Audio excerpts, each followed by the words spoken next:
ఈరోజు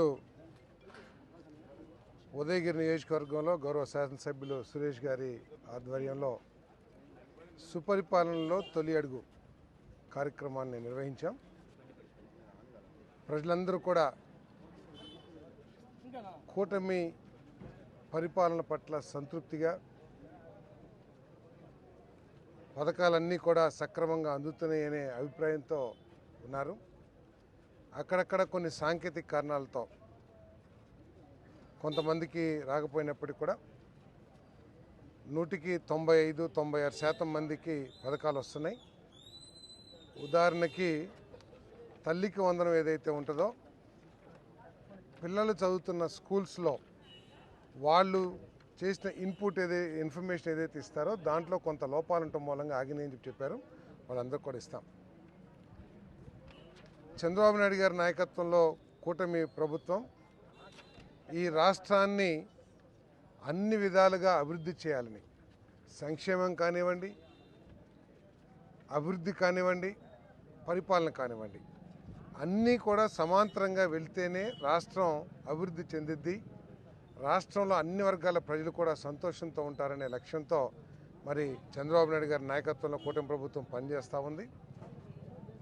చంద్రబాబు నాయుడు గారి నెత్తి మీద 10 లక్షల కోట్ల అప్పుల తట్టని పెట్టినా కూడా ఆయనకున్న విజన్తో కానివ్వండి, ఆయనకున్న అనుభవంతో కానివ్వండి, ఈ రాష్ట్రాన్ని పట్టాలెక్కించి మరి ఇవన్నీ కూడా ఈ కార్యక్రమాలన్నీ కూడా ఏదైతే ప్రజలకు హామీ ఇచ్చామో వాటన్నిటిని కూడా ముందుకు తీసుకెళ్తున్నామని చెప్పేసి మీకు మనవి చేస్తాను. నేను మరి దాదాపు 34,000 కోట్ల రూపాయలతో ఎన్టీఆర్ భరోసా పెన్షన్ కానివ్వండి, 10,091 కోట్ల రూపాయలతో తల్లికి వందనం కార్యక్రమం కానివ్వండి, దాదాపు 3,000 కోట్లతో దీపం 2 పథకం కానివ్వండి, మరి ఇంకొక 2-3 రోజుల్లో, ఒక వారం 10 రోజుల్లో అన్నకి మన అన్నదాత సుఖీభావ కార్యక్రమం ఇవ్వబోతా ఉన్నాం.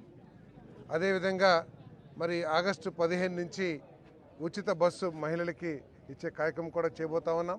అన్న క్యాంటీన్ కూడా మరి శాసనసభ్యులు సురేష్ గారి ప్రయత్నంతో ఈ వింజమూరులోనే అన్న క్యాంటీన్ కూడా నెలకొల్పబోతా ఉన్నామని చెప్పేసి మనం చేస్తాం. దీనికి తోడు మరి రోడ్లు కార్యక్రమం కానివ్వండి, రోడ్లు గత ప్రభుత్వం ఏ విధంగా ఉంది, ఈ ప్రభుత్వంలో ఏ విధంగా ఉంది, ప్రజలందరూ కూడా స్పష్టంగా అనుభవిస్తున్నారని చెప్పేసి నేను మనవి చేస్తాను. దాదాపు 10-15 కోట్ల రూపాయలు పెట్టి ఇప్పటికే మరి సీసీ రోడ్లు మన పవన్ కళ్యాణ్ గారి నాయకత్వంలో అందరికీ కూడా గుర్తుంటుంది. వైసీపీ సర్పంచులు కూడా ఇంట్లోకి వెళ్ళి బాధపడే పరిస్థితులు. ఎందుకంటే పంచాయతీలో ఉన్న ప్రతి రూపాయిని కూడా ఆనాటి ప్రభుత్వం వారికి తెలియకోకుండా, పంచాయతీ ప్రెసిడెంట్కి ఆ బోర్డు ఏదైతే ఉంటుందో వాళ్ళకి తెలియకోకుండా లాగేసుకున్న పరిస్థితుల నుంచి ఈరోజు ప్రతి పైసా మీద, పంచాయతీకి సంబంధించిన ప్రతి పైసా కూడా పంచాయతీల హక్కు అని చెప్పేసి మరి 13,000 మన గ్రామాల్లో మన గ్రామ సభలు నిర్వహించి 4,500 కోట్ల రూపాయలతో సీసీ రోడ్లు వేసే కార్యక్రమం చేశాం. సో ఈ విధంగా కూటమి ప్రభుత్వం ముందుకు వెళ్తూ ఉంటే మరి ప్రతిపక్షం ఏ విధంగా పనిచేస్తుందో ఒకసారి ఆలోచించాలని చెప్పేసి నేను మనవి చేస్తా ఉన్నాను. వాళ్ళు 5 సంవత్సరాల్లో బటన్ నొక్కటం తప్పితే ఈ రాష్ట్ర భవిష్యత్తు కోసం ఫలానా కార్యక్రమం చేసామని చెప్పుకుంటానికి ఏమీ లేక, లేదు కూటమి ప్రభుత్వం చేస్తున్న కార్యక్రమాల్లో ఇది తప్పు అని ఎంచి చూపించే ధైర్యం లేక, కేవలం విద్వేషాలను రెచ్చగొట్టి ఒక యాంటీ సోషల్ ఎలిమెంట్స్ని ఎంకరేజ్ చేస్తూ ఈ రాష్ట్రం యొక్క బ్రాండ్ని డ్యామేజ్ చేస్తానికి కంకణం కట్టుకుంది వైఎస్ఆర్ కాంగ్రెస్ పార్టీ అని చెప్పేసి మనం చేస్తామని.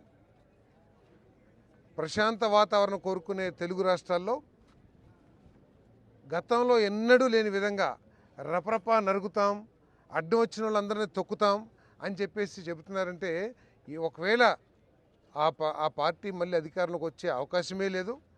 వస్తే ఎటువంటి పరిస్థితులు ఉంటాయో కూడా ప్రజలందరూ కూడా ఆలోచించుకోవాల్సిన అవసరం ఉంది. ఈరోజు గౌరవ ముఖ్యమంత్రి గారు 15 సంవత్సరాల ముఖ్యమంత్రిగా చేశారు. ఇప్పుడు 24th టర్మ్ చేస్తూ ఉన్నారు.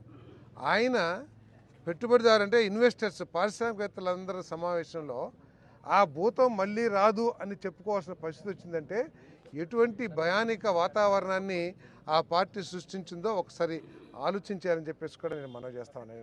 ఈరోజు ఈ ప్రభుత్వం 20 లక్షల ఉద్యోగాలు కల్పించాలి. ప్రతి ఇంటికి ఒక ఎంటర్‌ప్రెన్యూర్. మీరు విమర్శించవచ్చు, ఏంటి ఇంటింటికి ఒక వ్యాపారవేత్త ఏంటని. వ్యాపారవేత్త అంటే కోట్ల రూపాయలు పెట్టుబడి పెట్టినోళ్ళే వ్యాపారవేత్త కాదు. ప్రతి ఒక్కరికి ఒక్కొక్క స్కిల్ ఉంటుంది. నాకు ఒక స్కిల్ ఉంటుంది, సురేష్కి ఒక స్కిల్ ఉంటుంది, చెంచులు బాబు గారికి ఒక స్కిల్ ఉంటుంది. ఈ స్కిల్స్ను ఆసరాగా చేసుకుని ఏ విధంగా అభివృద్ధిలోకి తీసుకురావచ్చు ఆర్థిక సాయం చేస్తే అనే ఆలోచనతో దేశంలో ఎక్కడా లేని విధంగా స్కిల్ సర్వే కూడా చేస్తున్నామని చెప్పేసి మనం చేస్తాను. ఇప్పటికే 10 లక్షల కోట్ల రూపాయల పెట్టుబడులు ఈ రాష్ట్రంలోకి వచ్చినాయి. నిన్నటికి నిన్న క్యాబినెట్లో, ఒకే క్యాబినెట్లో 80,000 కోట్ల రూపాయల పెట్టుబడుల్ని ఆమోదించడం జరిగిందని చెప్పేసి మనం చేస్తాను. దాని ద్వారా 1,50,000 ఉద్యోగాలు రాబోతూ ఉన్నాయి. ఇప్పటికే వచ్చిన ఈ ఒక్క సంవత్సర కాలంలోనే వచ్చిన దాదాపు 8-9 లక్షల కోట్లు ఏదైతే పెట్టుబడి ఉందో, అంటే 10 లక్షలు 12 లక్షలకి అగ్రిమెంట్స్ అయినాయి. కానీ 7 నుంచి 8-8.5 లక్షల దాకా ఆల్రెడీ కార్యక్రమాలు మొదలైనవి. ఇవన్నీ కూడా 27-28 కల్లా పూర్తి చేయాలని చెప్పేసి మేము పట్టుదలతో ఉన్నాం. ప్రభుత్వం పట్టుదలతో ఉంది. అవన్నీ పూర్తయితే దాదాపు 5-6 లక్షల మందికి ఉద్యోగ అవకాశాలు వచ్చే పరిస్థితులు ఉంటాయని చెప్పేసి మనం చేస్తాం. ఈరోజు గత ప్రభుత్వానికి ఈ ప్రభుత్వానికి తేడా ఏంటంటే, గత ప్రభుత్వం అమ్మఒడి లేకపోతే ఫీజు రింబర్స్మెంట్ ఇచ్చేసి చేతులు కడిగేసుకుంది, నా బాధ్యత అయిపోయిందని. కానీ చంద్రబాబు నాయుడు గారు ఆ విధంగా నేను తల్లికి వందనం ఇచ్చాను, ఫీజు రింబర్స్మెంట్ బకాయిలు ఇచ్చానని చెప్పేసి చేతులు కడుక్కున్న సిద్ధంగా లేరు. చదువుకున్న ప్రతి పిల్లవాడికి కూడా ఉద్యోగ అవకాశాలు కల్పించాలి. ఉద్యోగ అవకాశాలు కల్పించాలంటే ఈ రాష్ట్రంలోకి పెట్టుబడులు బాగా రావాలి, పారిశ్రామికవేత్తలు ఇక్కడికి వచ్చి పెట్టాలి, సాఫ్ట్వేర్ రంగం లేకపోతే మ్యానుఫ్యాక్చరింగ్ రంగం ఇవన్నీ కూడా అభివృద్ధి చెందాలనే లక్ష్యంతో అందరినీ కూడా మరి ఇక్కడ ఈ రాష్ట్రానికి ఆహ్వానించి పెట్టుబడులు పెట్టించే విధంగా చేస్తారని చెప్పేసి మనం చేస్తాను. మరి ప్రతిపక్షం వాళ్ళు పరామర్శ పేరుతో గ్రామాల్లో, నియోజకవర్గాల్లో విద్వేషాలు, గొడవలు సృష్టించి లబ్ధి పొందడానికి ప్రయత్నం చేస్తున్నారు.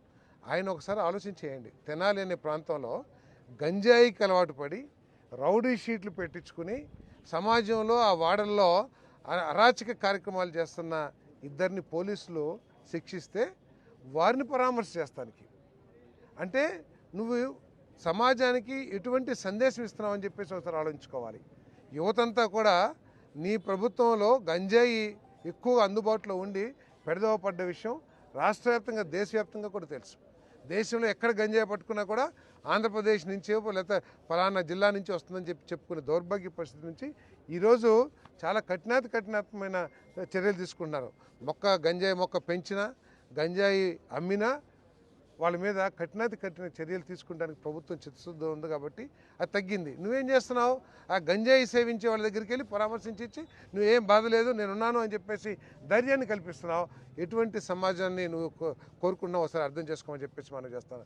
అదేవిధంగా ముఖ్యమంత్రి గారు మా నియోజకవర్గానికి వచ్చారు.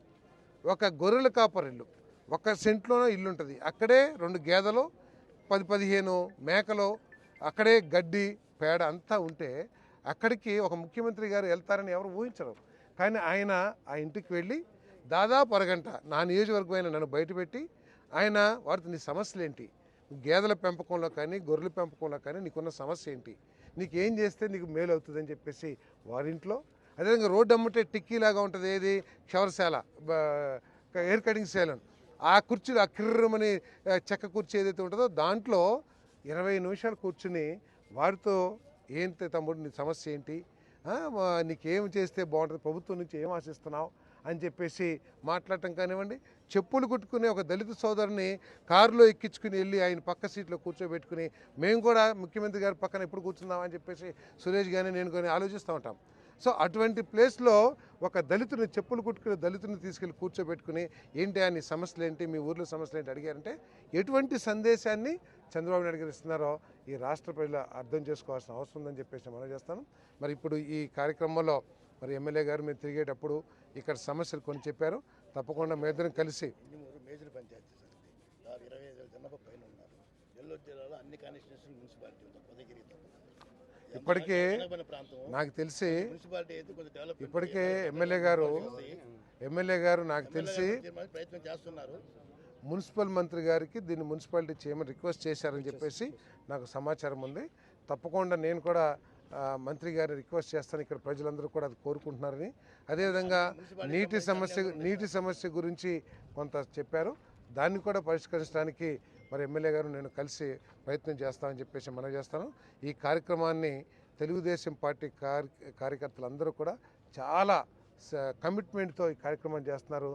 ప్రతి కార్యకర్తను కూడా cluster incharge, unit incharge, booth ఇన్ఛార్జీలని కార్యకర్తలందరినీ కూడా నేను ప్రత్యేకంగా అభినందిస్తున్నాను. ఓకే.